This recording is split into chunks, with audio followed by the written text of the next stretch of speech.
Hi, my name is Deb from DG Reads, and I'm sitting here pretty much in the dark to kick off my vlog for Summerween. Okay, I had to turn the lights up just a tad to be able to see what's going on here. But today is Friday, July 5th. That means today was the start of Summerween, which is the yearly readathon brought to us by Gabby Reads, bringing horror and thriller books into summer. So I thought my Reading in the Dark update would be a good place to start because one of the prompts is indeed to read in the dark. So really quick, I wanted to go over my TBR, what progress I already made today, and then I'm planning to spend the evening working on the prompt to read in the dark. So to start the day off, I picked up Daughter of Mine. This one is the newest Megan Miranda book, which I picked up from Book of the Month. And I flew through the first half of this.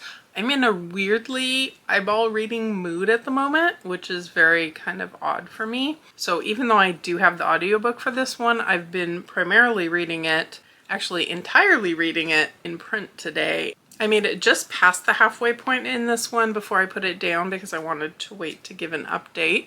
And I'm having a good time with this. I normally listen to her books on audio, and they've been a little bit hit or miss for me, so maybe I've been missing out by not reading them physically, or maybe it's just the mood I'm in. I don't know. In this one, we're following Hazel, who is a woman who was raised in Mirror Lake for the majority of her life, but she left it behind. But when she gets the call from one of her brothers that their father has passed away, she returns home. She's there just for the services, not to spend really any time there, but she keeps getting dragged back in. First off, the drought that's going on winds up lowering the level of the lake to the point where they discover a car that was submerged in the lake, and that raises a lot of questions. There's issues going on in her family. There's a lot of tension between her and her brothers, one in particular, and we find out that her mother abandoned the family and abandoned her years ago. And that created a whole lot of different tensions within the family. And all of this is going on with some bigger mysteries to uncover. So it's a really easy read. I just sat outside this morning and inhaled the first half of this. So I'm hopeful that the second half will live up to my hopes for it now because I'm very intrigued to get answers. So this is the book that I'm reading for the prompt to read a horror or a thriller. And then for the prompt to read a book that has the night sky on the cover, I am reading The Lost Story. I started this one as well. I'm also about almost 50% of the way through this one. I have the e-arc gifted to me by Valentine Books with Random House. And this is an author I really enjoyed her book, The Wishing Game, and I was excited to get offered a copy of this to review. It comes out on July 16th, so pretty soon. This one we are following. This one begins with the story of two boys who go into the woods and get lost and then come back out 6 months later. There's always been a lot of mystery around them that hasn't really given a lot of definitive answers. Jeremy, who is one of these young men, has grown up to be someone who finds missing women, missing girls. He has an uncanny ability to find the missing and bring them home, either alive or at least to bring home their bodies so that families have closure. And one day he's approached by a young woman named Emily who is in search of her half-sister. Her half-sister went missing years ago before Jeremy and his friend Ralph actually went missing themselves. But she went missing in the same forest that they did. And she's hoping that Jeremy will help her find her missing sister. Jeremy eventually agrees, but he needs to bring his friend Ralph, who's called Rafe, into it. And he's more of a reluctant ally. So this is a book that combines a bit of mystery. So I kind of fit it in for Summerween on that level, but it's more so a book of magical realism or fantasy and it really heavily relies on the idea of storytelling. There's actually a narrator or a storyteller who breaks in often between chapters to give little insights or little background notes or tidbits of what's to come. And it's set up to feel very much like a fairy tale. And I think the author is doing really well at upping the intrigue for me. I don't necessarily know that I feel like the storyteller inserts are 100% necessary. I think the story itself would have delivered a lot of the fairy tale elements that I'm getting out of it on their own. But I do love a book that centers on storytelling, and I do really like the characters and what we're getting from the characters as the story progresses. So I'm really interested to see where the second half of this one goes, and looking forward to that. So for my book that I'm going to be starting next, in order to read it in the dark, I have an e-arc of House of Glass by Sarah Pekkanen, and I have a gifted copy from St. Martin's Press. This one comes out on August 6th. I don't know a lot about this one other than it's an author that I've really enjoyed before and who tends to write a gripping thriller, so it felt like a really good pick for this. I do know from the synopsis, we have a nanny who fell from a window, I believe, and it either could be suicide or somebody could have pushed her. We have a disturbed child. We have a lawyer who's trying to figure out who's a murderer and who's a victim. And the synopsis basically says everyone's lying. So I'm very interested to check this one out as well. And since I'm reading it on my Kindle, it's very easy to read in the dark. So that comes in handy.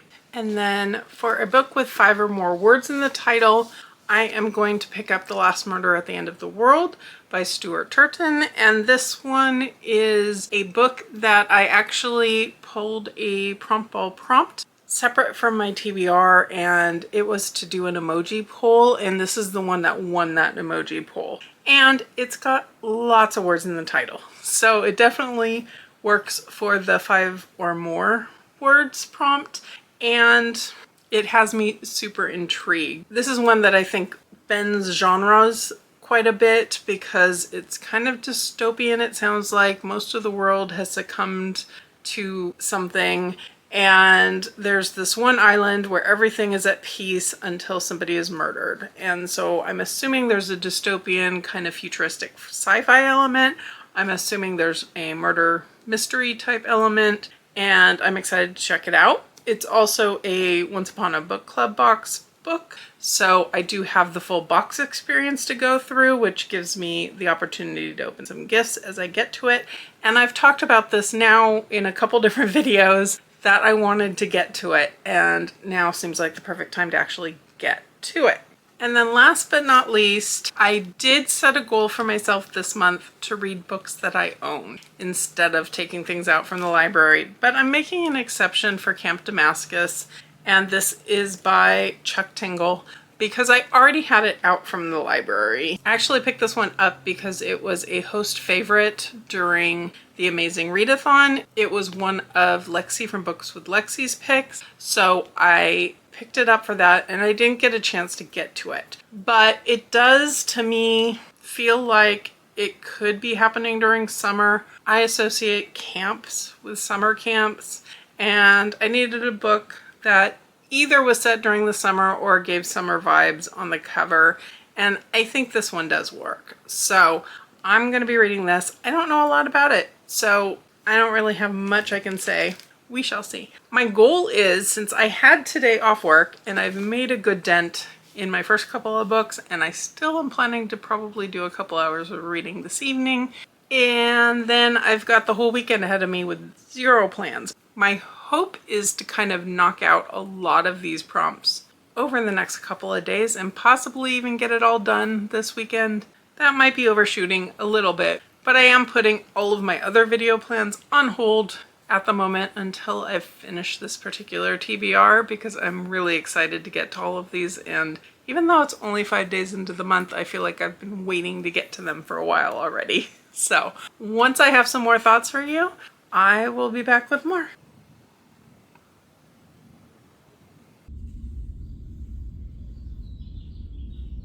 It's now Sunday morning, and I did not get as much reading in yesterday as I had planned. So the whole maybe I'll tackle all of my books this weekend plan, that's kind of out the window. But I do have a couple of updates for you. And that is that I did finish Daughter of Mine by Megan Miranda, and I think I kind of loved this one. I'm kind of shocked by it. I think truly it was the right book at the right time. It's exactly the kind of engaging thriller that I wanted in the moment. It held my attention. It was perfect to just kind of sit outside and read it. And this is getting a really high 4.5 from me, or a 5.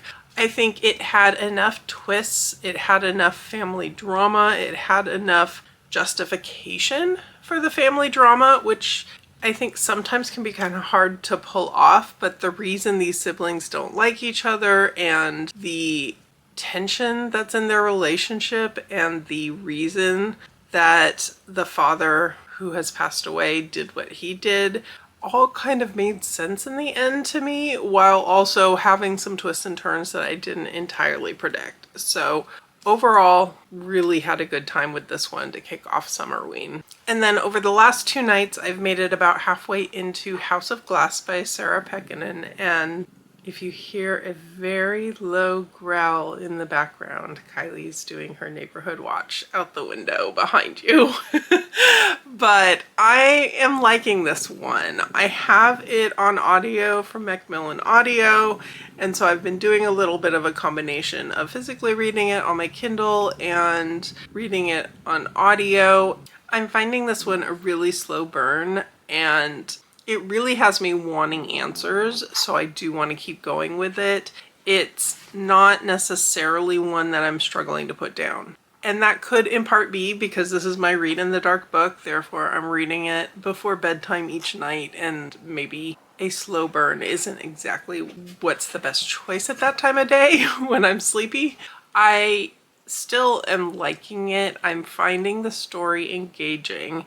We're following Stella, who is a lawyer who is brought in to protect the interests of a child. And in this case, the child is Rose, who is a young girl who has witnessed the death of her nanny, a very violent death as the nanny fell out of a 3rd-story window. And ever since that happened, she's been mute. And Stella has some experience with this. She saw her mother dead and went through a period of mutism as well. So she's been asked by a friend to take on this case, even though it kind of goes against some of her self-imposed rules for what types of cases she takes on. There are a lot of questions about, is this little girl just traumatized? Is she potentially more disturbed? Could she have had something to do with the nanny's death? The parents are going through a divorce. Each of them had their own motives for why they may have been involved in the death. And there's just a lot of questions going on. And the creepy child thing is something that can work well in books if it's done well. And so far, this one, I think it is being done pretty well. There is a very ominous note to everything, so I will be looking forward to continuing on with this evening. And in the meantime, my priority today is to go ahead and hopefully finish The Lost Story, because I'm really enjoying that one, and I made a little bit more progress on it yesterday, so I'm getting back to that. And then I think I'll probably at least make a start either on The Last Murder at the End of the World or Camp Damascus today as well, and get myself started on reading those before the week starts.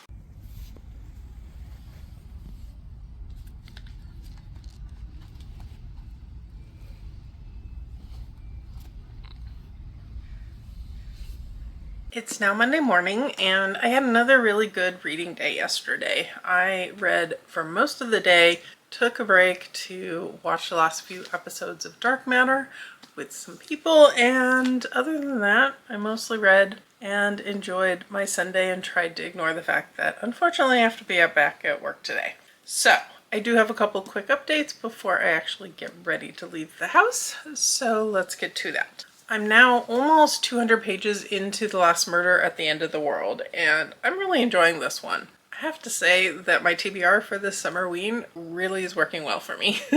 This one, we're following a few different people. They're located on this island, which is the end of humanity as far as they know it. There's this creepy fog full of insects that surrounds the island, but it's held back by a barrier that's intended to never fail.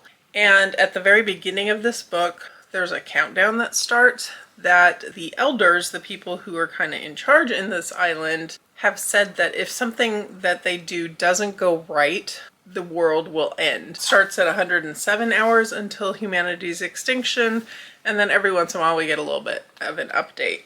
This island culture is really interesting because they live a very regimented life. They work, they serve communal purpose, but they also live and die on a schedule. And there's just a couple of these elder types who have their own way of living, who kind of control things. Their word is law.